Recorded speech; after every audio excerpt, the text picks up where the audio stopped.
Hi, I'm Alyssa Dineen of Style My Profile, and this is my podcast, The Dating Lab. I want the Dating Lab to be a place that you can come to get tactical and practical advice on all things modern dating. I'm going to have some awesome guests to teach us even more, and I want to share client success stories to encourage you, as well as share other client stories that can help validate you and your experience, and hopefully help you on your dating journey. So enjoy and like and comment below. Okay, hey everybody. I'm here with Kate Anthony, and she is the author of The D Word, Making the Ultimate Decision About Your Marriage, and also host of the critically acclaimed The Divorce Survival Guide podcast. And if you may have heard the interview she had with me and also with me and Jennie Young recently, and we'll get more into that, but we both have appeared on her podcast before, and I'm really excited to have you here. I'm so happy to be here, Alyssa. You know, I love and adore you. I owe you everything. So Oh my God. I love that so much. you and Jennie, it's like the dream team. Yeah. So for those of you who may have missed it, either Kate or Jennie or me, and missed it, but Kate followed Burned Haystack Dating Method and my dating advice for her dating profile and her preferences and met the man of her dreams. And now they are engaged. Oh, wait, Yeah. no, we can't say, can we say that? Yeah, Can we say that? sure. Okay, Yeah, okay, of course. great. And now they're It's true. engaged, and it's very exciting. So we're going to get into that. And the most important thing, I think, is that people are going to want to know what exactly you had in your profile because her profile was so good, as she says, no notes. She had amazing photographs that really told a story about herself. She had really good prompts that were very punchy and witty and also told something about herself, but were engaging. And then most importantly, she was open to my suggestions on preferences, and we'll get into that in a minute. Anyway, so tell us a little bit about how you met Ethan and the beginning stages of that. Oh my God. Well, as you said, I interviewed you first.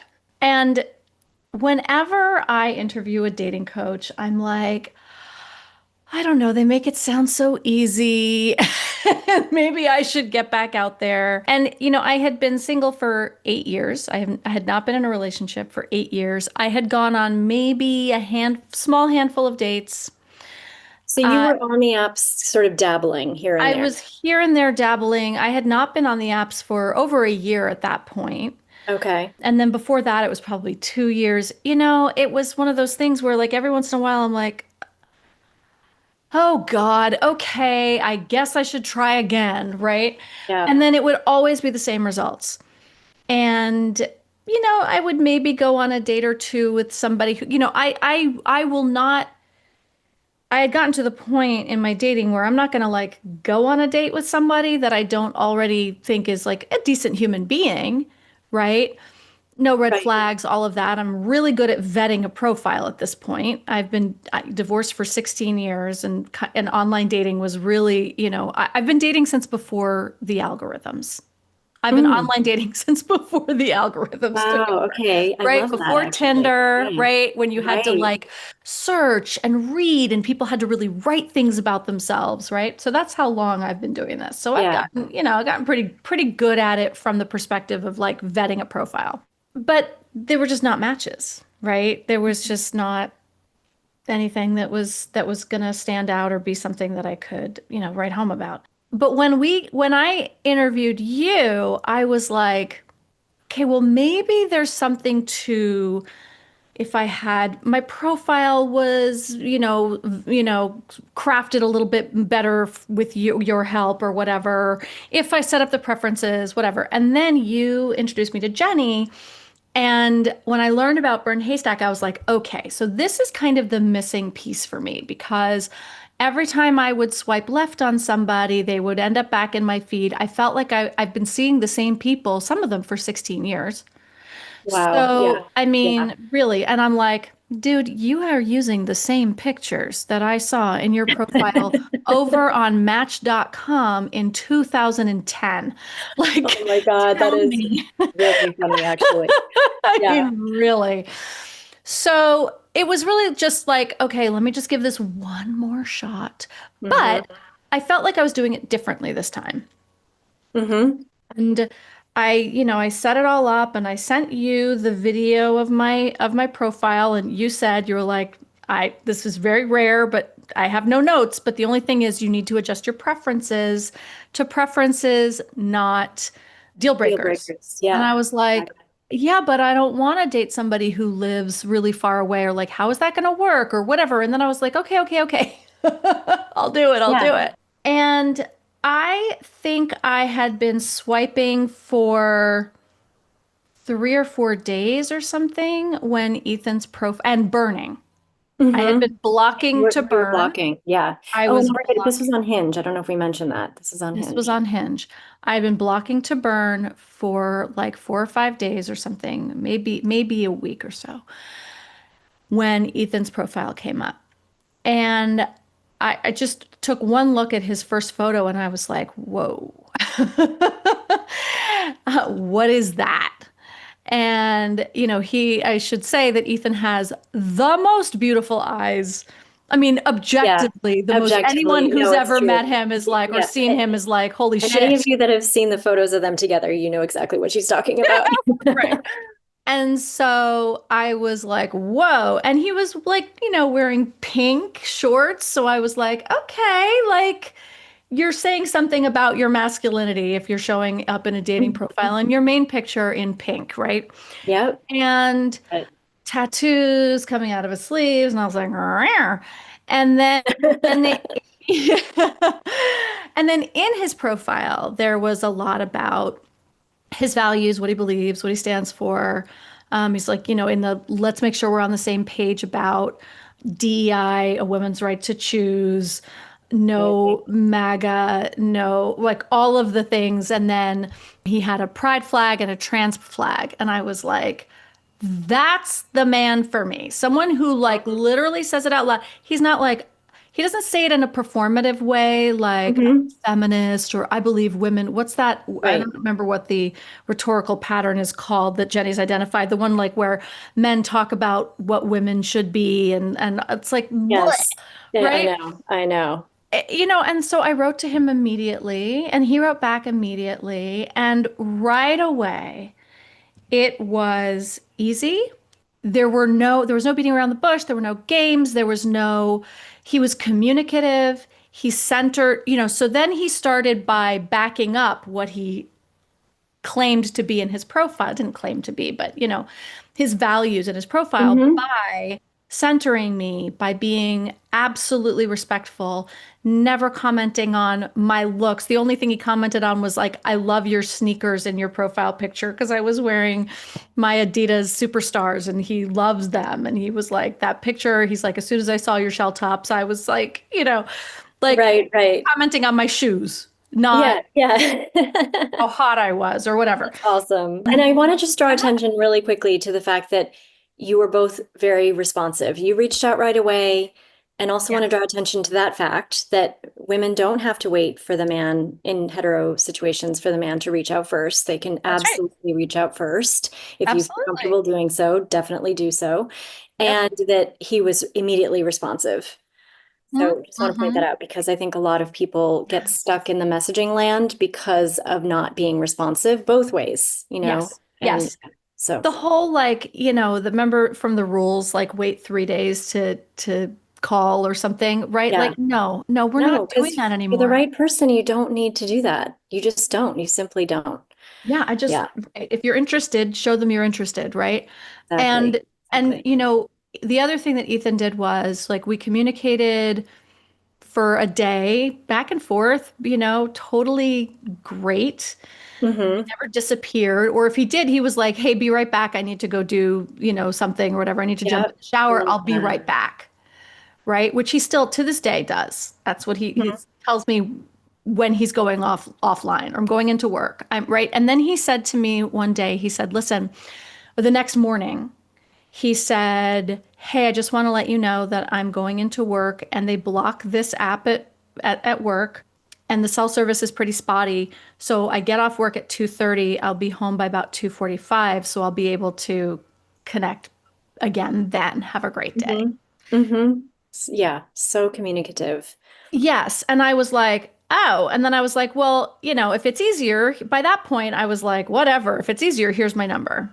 So Yeah, he didn't ask. He didn't say, so in that case, can I have your number or right, anything like right. that. He was just letting me know. And so I gave him my number because I already felt so safe with him. Yeah, And this is only after like a day of communicating, but I could tell the ways in which he was and also the stuff we had in common. We grew up in the same area. He's from New York. He went to school in Boston. I'm from New York, went to school in Boston, right? We have so much in common.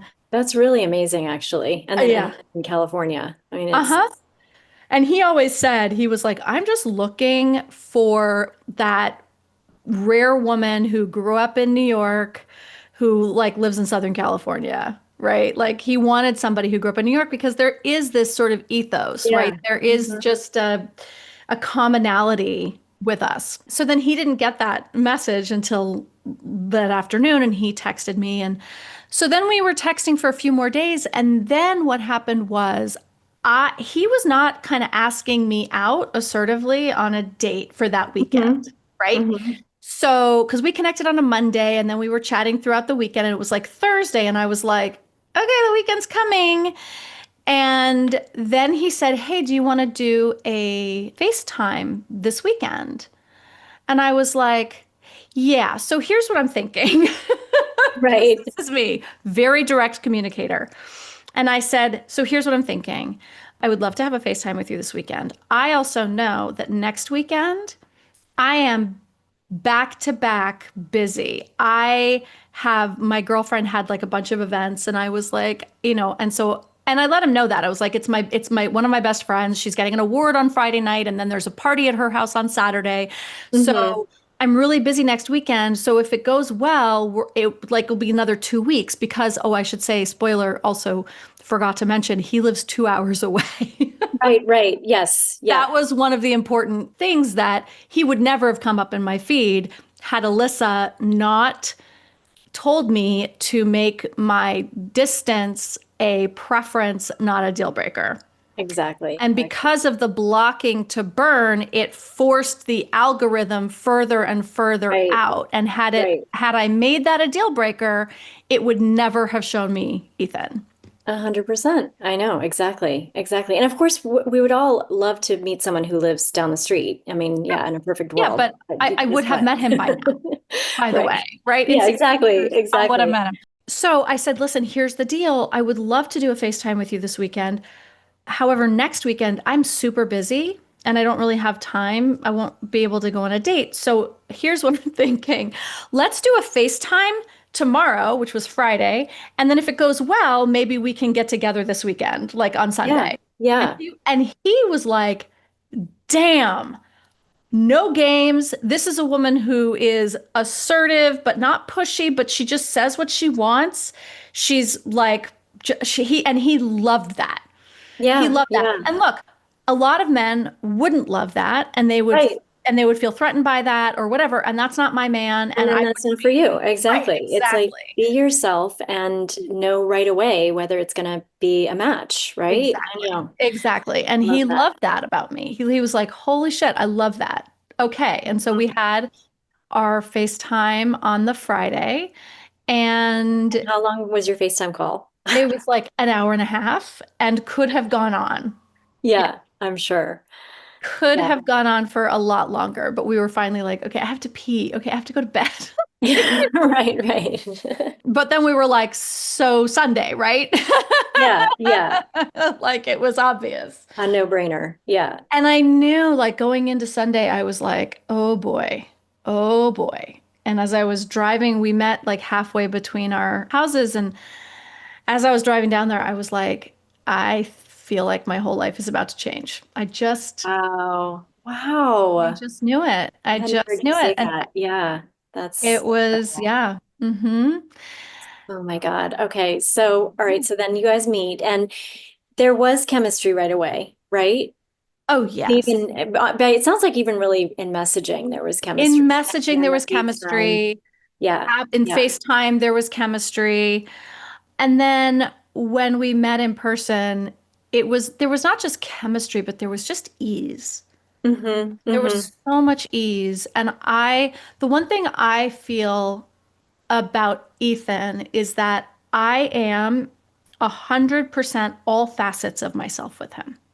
Right. So I am goofy, I'm vulnerable, I'm silly, I'm like sides of myself that most people don't really get to see. I just, they all sort of come to the surface with him. Yeah. Yeah. Yeah. I love that. And yeah, yeah, it's so easy. It's so easy. And he is so yeah, there was chemistry, but there was ease. Right. Right. And more importantly, above anything else, there was safety.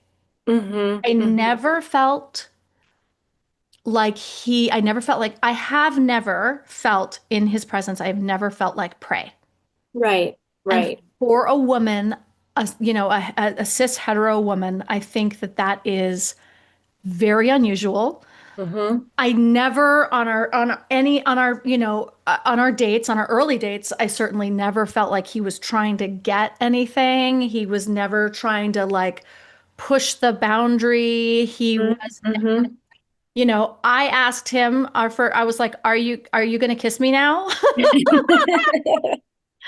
Like on our first Yeah. date, I was like, "Hi." So because it was like it was the perfect moment, and he was waiting, and I was like, "Okay, so are you gonna kiss me now?" And he was like, "Can I?" And I was like, "Uh-huh." Right. I was Right. like, "You fucking better." Yeah. Again, I just love that you were just fully yourself. And that's, yeah. And some guys may have been like, scared off by that. And clearly Ethan wasn't. Yeah. Absolutely not. Um, yeah. Okay. I just love your story. But I also want to just draw attention to the fact that, the feeling safe is so important. And that's Mhm. something that I felt with Yoav, my partner too, from right away. I mean, it's funny because now later, obviously, once we became a couple, he was like, "Oh my God, I so was hoping that you were gonna like make out with me that after that second date." And I was like, Right. "Sorry," Right. and I wasn't ready for that. And he really just waited. He waited, and it wasn't until our fourth date that we really like, yeah, Wow. made out. And yeah, so it was really he waited a while. I mean, I have to Wow, say, he did. we He did. definitely Yeah. we had a connection, obviously, but I just wasn't sure if it was more than just a friendship. I just Uh-huh. couldn't tell, and I obviously kept going out with him. And then it was on our fourth date that it just finally clicked, and it was like, Mhm. boom, that was it. Right. But Yeah. yeah, he tells it later that like, yeah, He was dying. yeah, he was like, I couldn't believe that you were at like the third date. Like, I think I'd give him a little peck on the, like a quick kiss, and that was it. And he was, yeah, so he really Poor was. guy. You made I him know. work so hard for it. I know. But But no, I mean, I think that the important thing is that he was very patient, never made me feel like I was being, difficult or, anything like that. And that's what it should be, obviously. absolutely. Absolutely. Yeah. And that's sort of, with Ethan, like we did make out on our first date. And it was like, I was like, oh shit. I Yeah, was like, okay, well, right. that's good. That's, tells a good story for how that's going to go because the Yeah. chemistry was really there. But it was definitely more like he was very slow beyond that. We were Hmm. very Hmm. intentional. Oh, the other thing about Ethan, in his profile, he says, I date with intention. Hmm. And he was very intentional from start to finish. So after our first date, he texted me when he got home and he said, I just want to let you know that I'm deleting my profile. He said, I'm not telling you to do Hmm. anything, but I want you to know that, I want to invest in whatever this turns out to be because it feels Yeah. really important to me. And he said, I'm going to wait until I have a couple of emails that I need to write, a couple of messages, because he had, Mhm. had some people in the queue.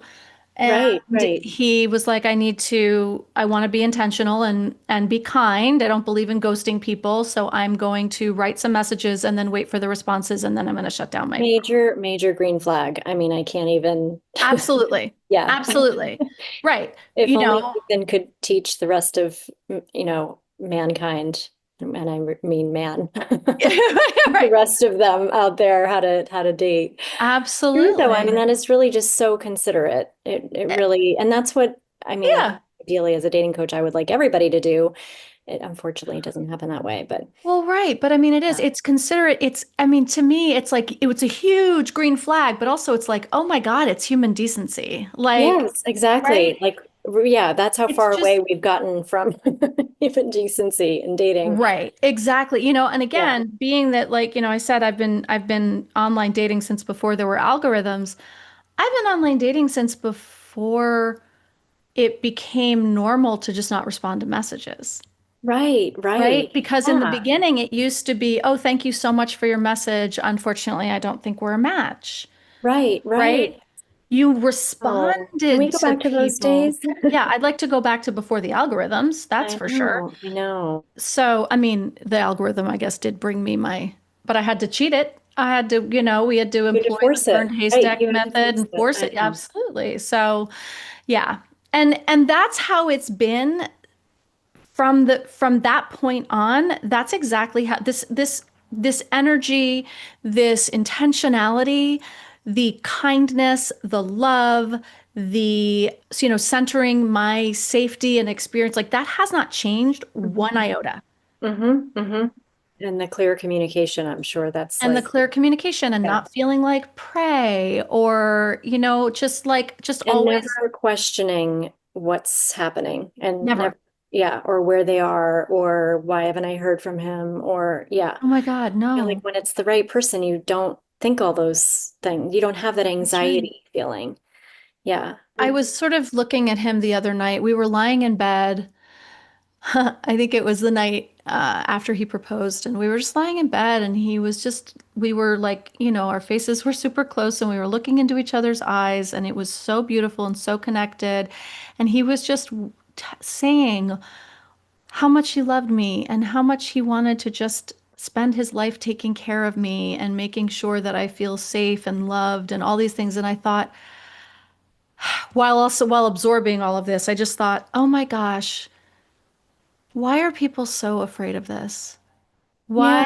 Yeah. Why do they spend their whole lives? And of course, I understand why, right? There's attachment trauma, there's all sorts of stuff that Yeah. makes it, Yeah. but But my, pushing that away, but basically. like A lot of pushing that people, away, yeah. like this is like the most beautiful thing in the world. And Hmm. here we Hmm. are, and we're just like, people are, yeah, like we're so afraid of this, and it's so I know. beautiful. I know. I totally hear you. Yeah. For those of you who don't know the Burned Haystack Dating Method, which, you Ooh. can go back and listen to the first episode, which is with Jennie Young, but basically it's looking for red flags in somebody's profile and in their messaging with you. Mm-hmm. Mm-hmm. And looking for any, sexual innuendos and rhetorical patterns. And you can go to Jenny's Facebook group, Burned Haystack Dating Method, to find out more. But so that's what Kate, she also did that, used that method in looking for Oh, Ethan. absolutely. Yeah. Absolutely. And yeah, I think when we did, I had Alyssa and Jenny on my podcast interviewing me about this whole thing as well. And, I read them Ethan's profile, and Jenny was like, no red flags, like no I notes. This is know. great. Yeah, Right? exactly. Like, Exactly. I hmm know. I know. hmm So yeah. yeah, and it's so interesting because I obviously I talk to a lot of women about dating and women in our age group, and I just got off the phone with a woman before I got on this call, and she was saying how, she was like, well, I see the guys that I know I should go for. There's no red flags and there's green flags. And she's like, but then I just don't like, they're just not my type. And so it's, even though we know I mean, she's fully in that Facebook group. I mean, she's very involved and knows all the rhetorical patterns and everything, and she knows what she's supposed to be doing.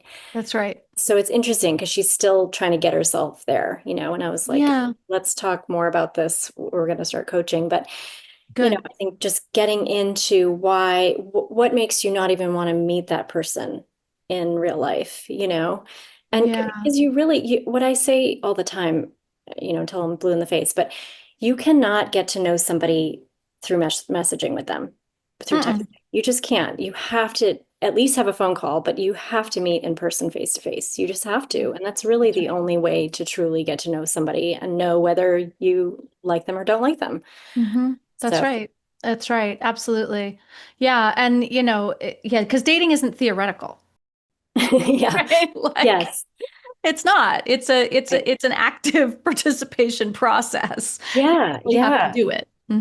Right. Yeah. So now I just want to refocus because I think this will also be so helpful for people to hear about how, you not only did you date for many, many years, and, I think you kind of went through the phase that I went through where I went a little wild in the first couple Oh, of yeah. years after my divorce and, Sure. kind of dated everybody and then kind of calmed down and was like, okay, what do I really want? But Yeah. there's a lot of ups and downs. And then, dealing with being separated and divorced from a narcissist and co-parenting with a narcissist and all of those things that are challenging.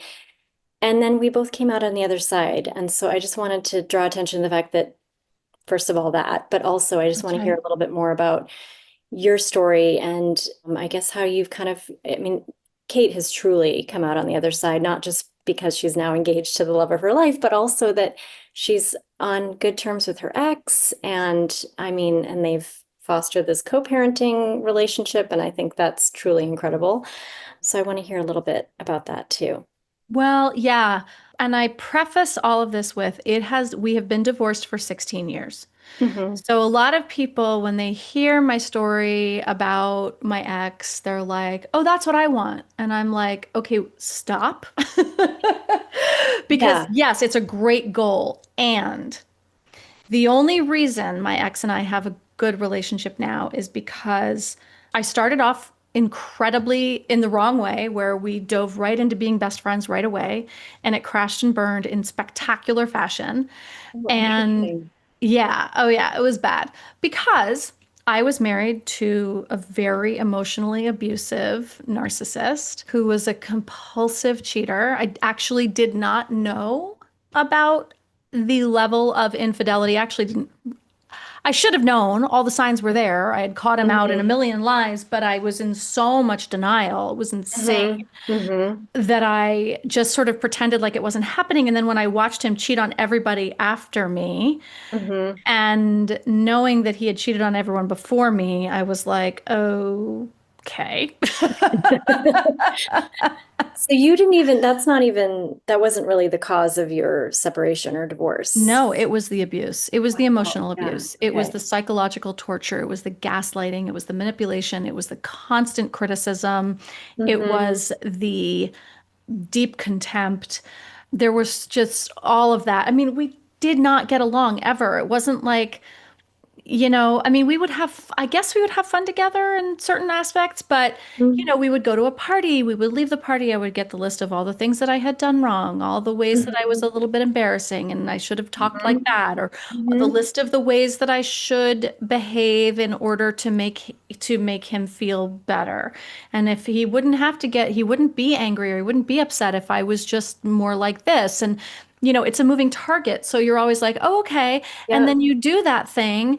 And then, but that's not it either because you did this other thing wrong, right? And you're like, it's constantly feeling like you're trying to prove your love. It's crazy making.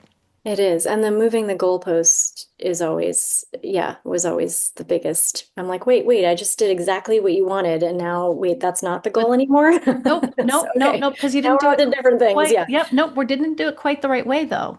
Right? Yeah. And you Right. didn't do it Right. quite the right way. I mean, it's like absolute insanity. And when you sort of pull back and you look at it and you're like, oh my God, like somebody's happiness and contentment with themselves is dependent upon me hitting this thing exactly right. Like that's kind of insane, right? But Hmm. that's a narcissist for you. They don't Yeah. have a sense of self. They're deriving it from you. And when you cease to be the like shiny object that they first, hung all of their hopes and dreams on, and you're just a person, they're constantly trying to get you back into that position that was never yours to fulfill. But it took me years to actually understand that, right? It took me Yeah. work through my divorce and, becoming the expert in this that I became before I really understood. But at the time, it was just, we got divorced because I couldn't do it anymore. And because I knew that he was abusive, but there were no words for it. It was 2008. Yeah, yeah, No, I there know. was no Yeah, Instagram, there were no podcasts. We were yeah, not having these conversations. right, exactly. And And I think it's so much mhm. easier now to identify because it's everywhere.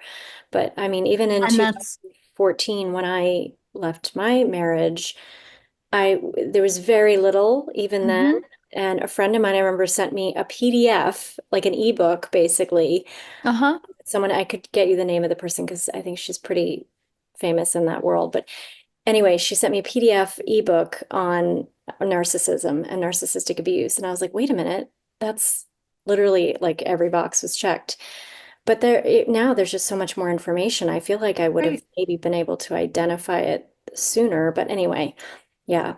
Um, Yeah, I mean, absolutely, right? I mean, the first thing we would have done is what I did was like I went to my ex when I realized it was abusive, right? I don't know how I got that information, but I kind of realized like, oh, and then of course the first thing I did was I went to him and I was like, "Hey, what you're doing is actually abuse."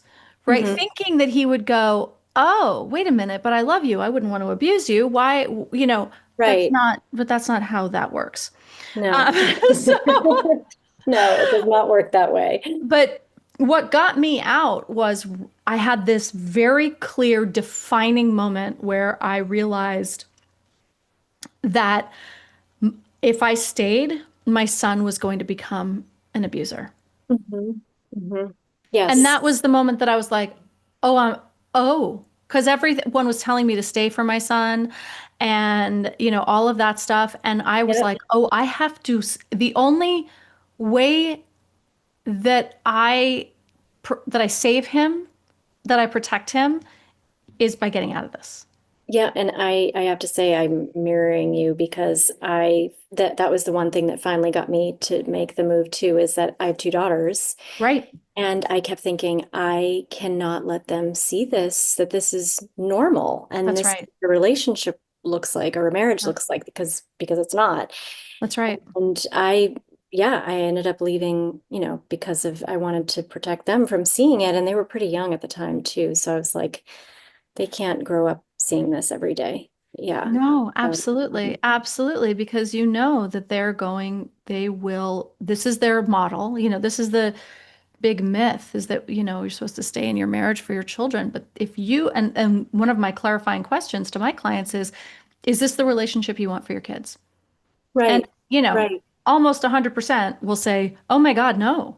Oh my God, no. And I'm like, then you got to get out because this is what we do. right. We repeat our patterns. We repeat what's modeled to us. And Yeah, you are teaching your children that this is love. You're right. telling them this is love Yeah. You're showing them and telling them every day.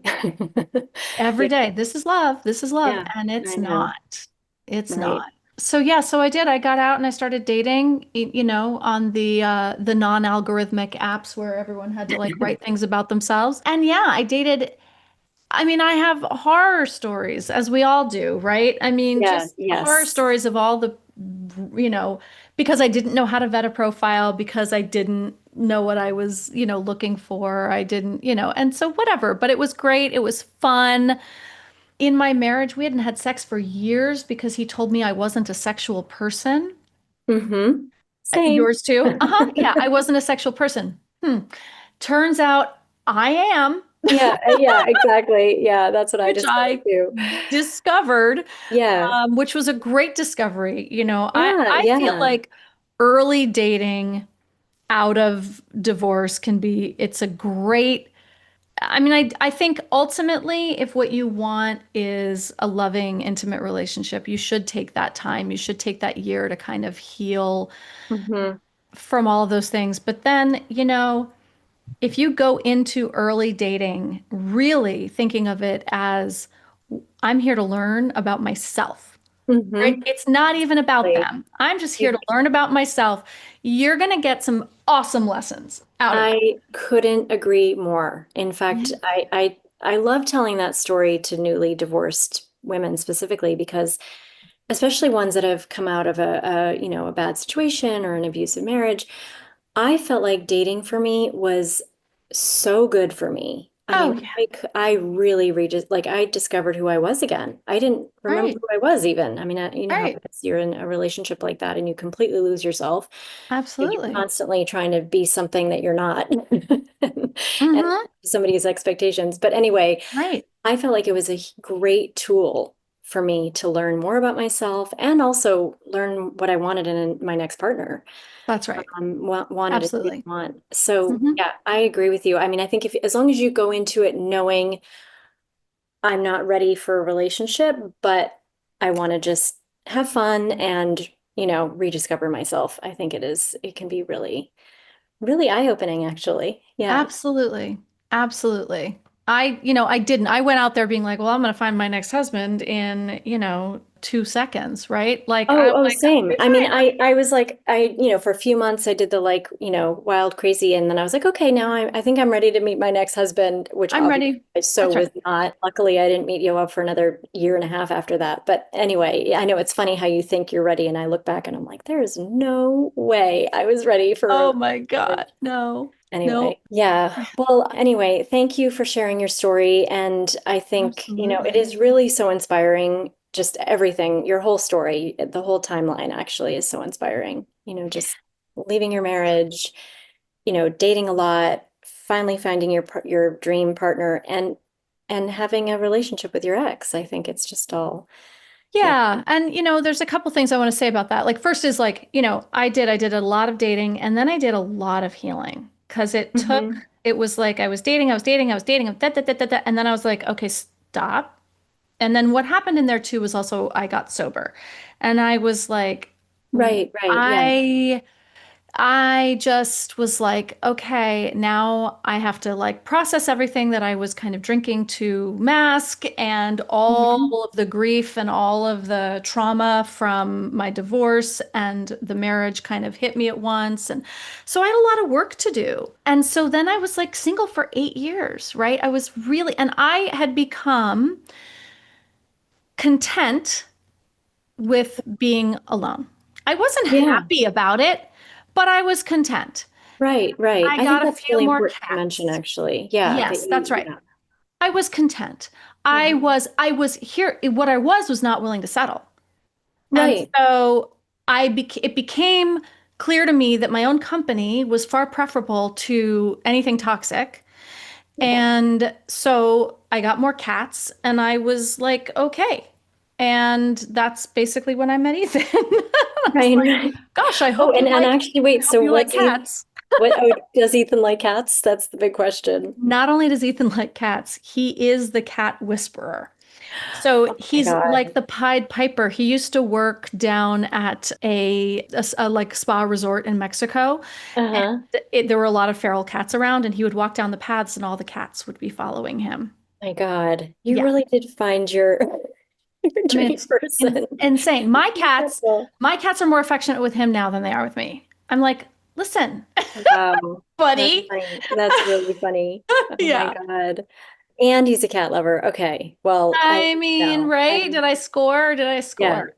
And seriously. and the other Truly. thing I want to say about my friendship with my ex, the only reason I'm friends with my ex is because we did number one, we took a lot of time off from that Hmm. and like and I did my healing so that I could objectively choose whether I want this person in my life or not.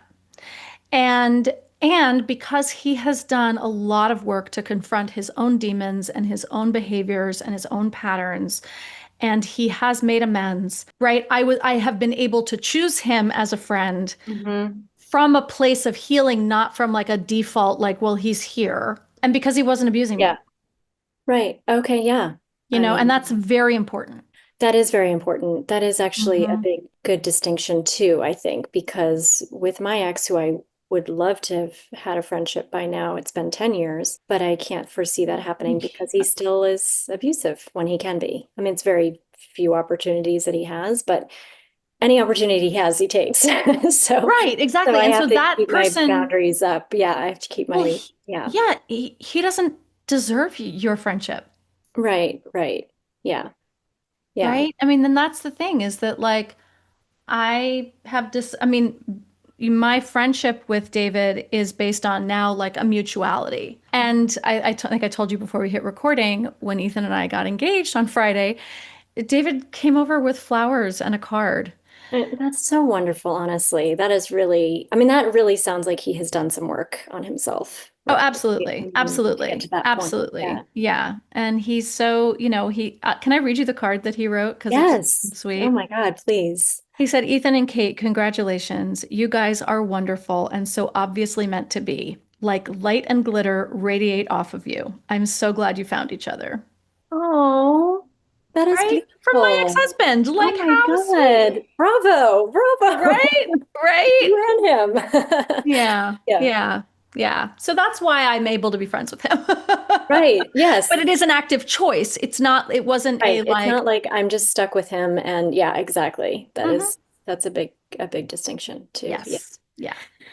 Well, thank you so much for sharing all of it. And we're all living vicariously Oh through my your success gosh. story.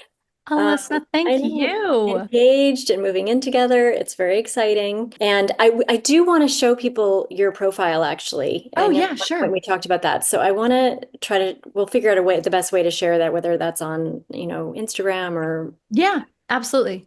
so we want to share that with everyone because it really is, I think it's such a great example of how to use your prompts in the best Mm-hmm. way because you Mm-hmm. really had these very engaging prompts and how to tell a story with photos about Mm, yourself, which you also did really well. So, cool. so yeah, we'll share that anyway. So Yay, I thank love it. you. And Thank you, Alyssa, and thank you for the from the bottom of my heart, oh, truly, because you are very instrumental in having this happen at all. So I'm uh, forever grateful. I'm so happy for you guys. Really. You're Mm, welcome. thanks. Okay. See you soon. Thanks for joining me on the Dating Lab. I hope you found what you heard helpful, and if you did, please like and comment below, and even better, subscribe, and hope to see you here next time.